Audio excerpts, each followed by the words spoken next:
looking to shoot through any pervert that lives.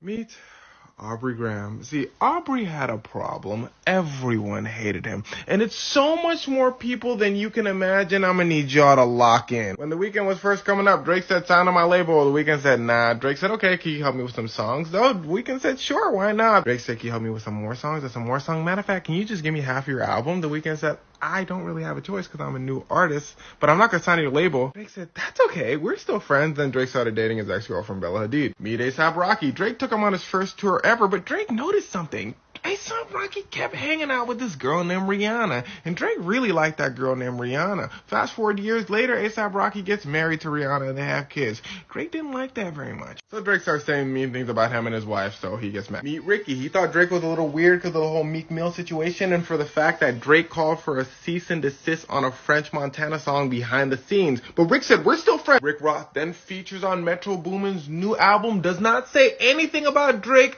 but Drake took it some type of way. So Drake invites Rick Ross's ex-girlfriend to his concert. Rick Ross doesn't like that very much, so he gets upset. Which brings us to Metro Boomin himself, who's the man who kind of started this whole thing. See, Metro didn't really like Drake because Drake has always been weird in the industry. He thought it was a little strange that Drake was still getting awards for an album that nobody listened to, and Metro was not getting any awards for his album that everyone listened to. Drake said, screw you. Metro says, screw you back. Future didn't have no big problems with Drake, but he's very close with Metro Boomin, and he's been in the industry a long time. He knows. So he probably thought, I see where Metro's coming from, but it wasn't that deep for him. Drake didn't see it that way. Future, you chose your side. I don't care if you're talking about me or not on the album. Screw you too. Pusha ain't really had no problems with Drake like that, but I need you to pay attention. Drake had a problem with Pusha T because Pusha T had a problem with Drake's mentor, Lil Wayne. Lil Wayne had a problem with Pusha T because Pusha T had a problem with Lil Wayne's mentor, Birdman. Pusha T had a problem with Birdman because Birdman didn't pay Pharrell money for a beat. And Pharrell and Pusha T go way back to the days they weren't famous. Another trend you'll see in all these beefs is Drake inserting himself in a position he just doesn't need to be in. Like Megan Thee Stallion, she was having a problem with somebody named Jay Prince, Tory Lanez. Drake said, ooh, let me hop in. So Drake makes a song about her saying some crazy things. It gets wicked. He then gets mad at Ja Morant, starts to beef over a girl. He then starts beefing with Common because Common dated Serena Williams and Drake likes Serena Williams. He then starts beefing with A$AP. Did I mention him? He then starts beefing with Ye. It's always been a love-hate thing between them. But then when the Pusha thing happened,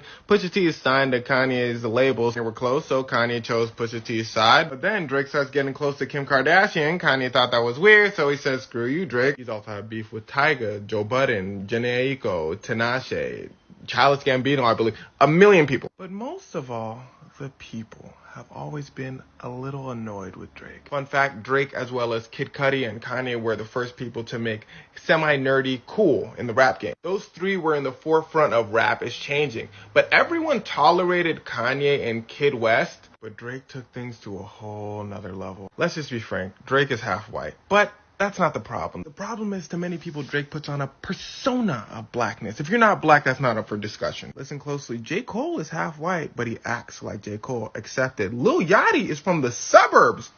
Acts like Lil Yachty. Accepted. So Drake being half white and being from the suburbs really has nothing to do with it. It's the fact that he pretends to be someone he's not that kind of annoys some people. It's the fact that many artists claim that he takes their songs. XXXTentacion is one of these people. This is why his whole crew OVO hates them, because they make music too. But apparently he takes all their songs and doesn't let them release any music. It's the ghostwriter claim. It's the fact that he's always messaging young women. It's the random petty stuff he does online. Now you may be asking yourself, has all this been going on for 15 years? Why would people still mess with Drake like that? Well, that's because he was making good music. The moment he stopped making very good music, the bubble that he'd been building for so many years was ready to pop. And then there's Kendrick Lamar. See, Drake took Kendrick on his first tour, the same one that he took A$AP Rocky on. But then Kendrick comes out with a song called Control. It's a Big Sean song as well. And Kendrick is throwing shots at everybody in the industry, but it's friendly competition. He said, I got love for you all. Everybody he named was cool with it. In fact, they said, if you got named in that Kendrick verse, that means you're a good rapper. Everyone except for Drake. You see, Drake took it the hardest. He took it very personal. Drake went to Kendrick, said, Kendrick, uh-huh. Drake said, why would you say you got love for me, but then say you want to take the rap crown from me? I would like an apology. Kendrick said, okay, I'm sorry that you took it the hardest. In fact, I hate you, and I've always hated you. You know why? Because you're weird. I don't like your morals. I never wanted to say anything, but it turns out I just found out that I'm a little weird as well, so let's talk about it. Drake said, fine, we finna see who the craziest. Kendrick said, you don't want to do that. Everyone in the industry tried to tell Drake, you don't want to do that. Drake did it. And well, that's why we're here now. I know there was a lot of disdain between these two, but there has to be a better solution than duking it out. I'm not sure if he's trying to escape or take this fight into a new and dangerous direction. Not wasting any time now. This superstar darting towards their opponent. An all-out war. These two won't even wait for the opening bell. The official desperately trying to separate these two, but I'm not sure that's going to be possible. Oh no, don't do it. Don't do it. Whatever's playing here can't be good. Oh my God. Someone is seriously going to get hurt here. No! Are you kidding me? My gosh, get this under control. No. Oh my gosh, what impact.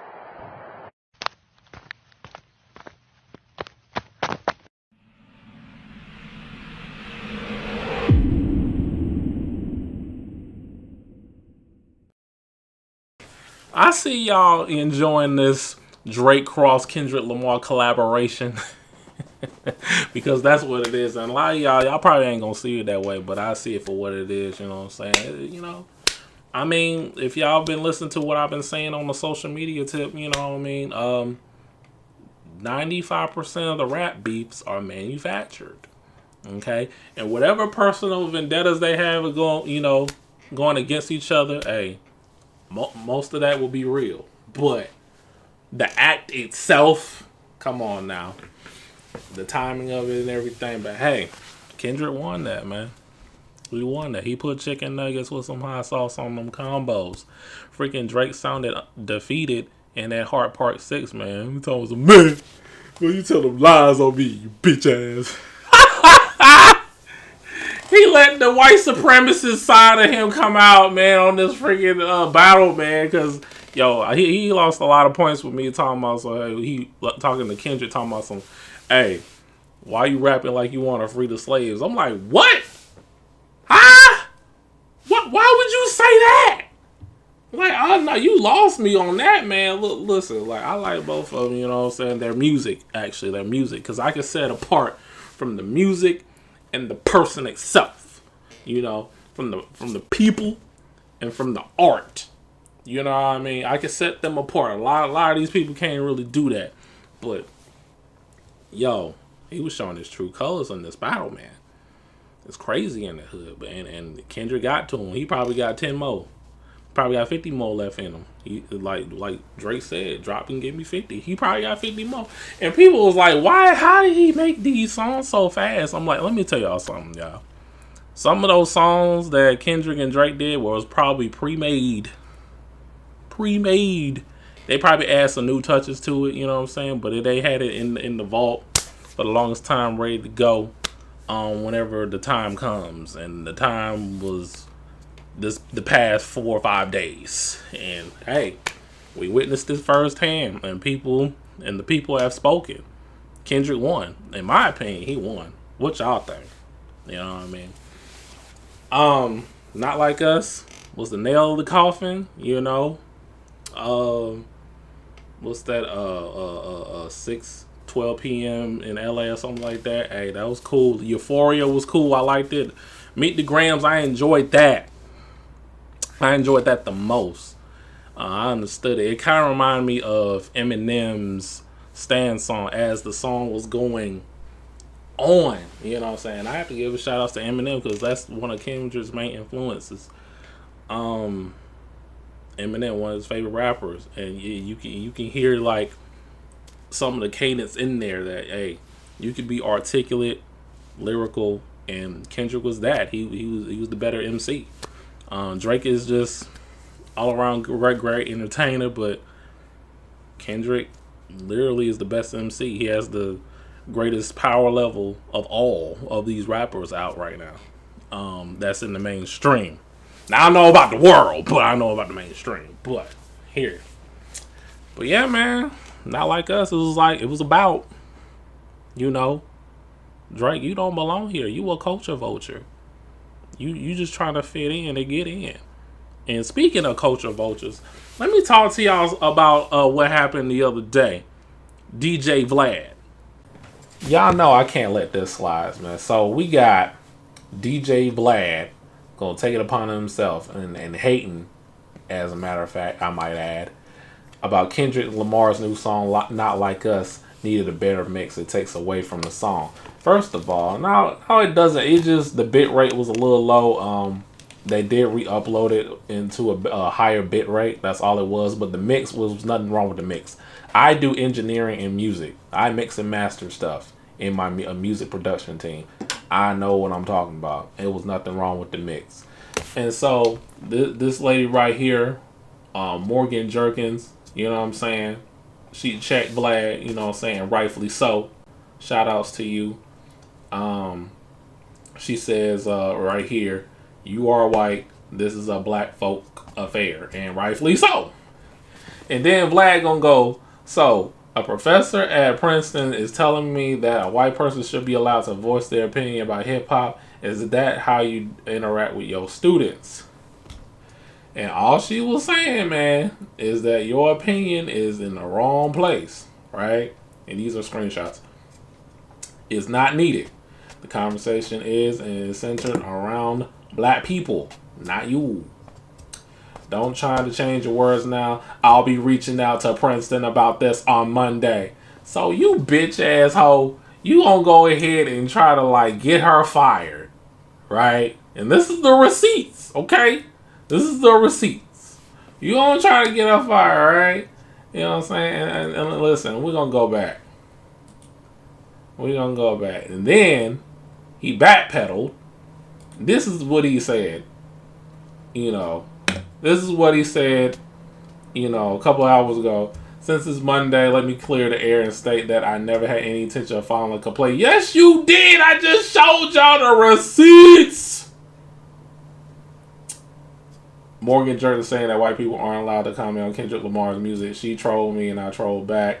No. She was serious. She was serious, man. And she said, I lie. He tagged my employer multiple times with the intention of professionally harming her. She didn't troll. She said, she centered black people in discussion of hip hop and told him to stand down because it was not his space. He's backtracking because he miscalculated. By the way, stop contacting my family. So he contacted your family, Morgan? How do you what? Wow, that's crazy in the hood. But yeah. Bump Vlad. For having a disagreement in an opinion. You can't even have a conversation on social media. What is wrong with Vlad? I keep telling y'all, stop going to Vlad. All you quote-unquote African-American celebrities, stop going to Vlad. If you had a case on you, do not go to Vlad. Stop going. Go to Art of Dialogue and Bombs First and Say Cheese. Shout outs to y'all. Stop going to Vlad. Stop supporting them. Because he gonna keep doing this. Okay? But back to, the Drake and Kendrick Lamar. I guess this is it. But if Kendrick dropped one more, this is overkill at this point. I'm like, okay, I'm over it, y'all. It's time to move on to something else. You know what I'm saying? Yeah, we gotta worry about what's coming up next. What else that's important, to the people.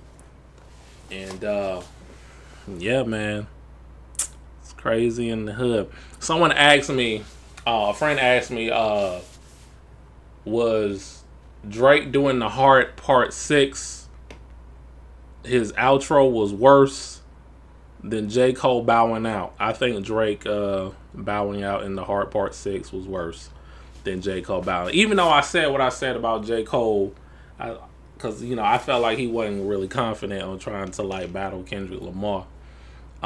It really wasn't his fight. It really wasn't J. Cole's fight. And rumor has it, it was Schoolboy Q that told J. Cole, "Hey, get out the way. Kendrick is out for blood. He won't Drake, and he's coming in hard. No Diddy." And hey, that's what happened. And Kendrick Lamar, he put some chicken nuggets with some hot sauce on the combos and do work. He did work. And that was all she wrote. But yeah, man, it was entertaining. I ain't gonna lie, it was entertaining. But some parts in there in between, what I'm saying, some of these songs were kind of corny. They bringing up old stuff. Especially Drake talking about something. Yeah, I'm gonna talk to Whitney, and Day Free is not Day Free's baby, and it's not your but man. Ain't nobody care about that crap, man. Yeah, but tell me what y'all think. What y'all think about this rap battle of the decade? But I'm gonna tell y'all this though. This is what I think is gonna happen, and I'm gonna be the first person to say this on this platform. I think Kendrick Lamar is gonna diss Drake again, where he's gonna be featured on Eminem's new album, The Death of Slim Shady. I'm the first person that told y'all this. I'm just guessing. I'm gonna put it out there. He gonna diss him one more time, doing a song with Eminem on Eminem's album, The Death of Slim Shady, that's coming up. I'm calling it. But yeah, I'm gonna leave on that note. Like this video, subscribe if you're new to the channel. I do a variety of videos here, and I'll see you on the next one. Peace.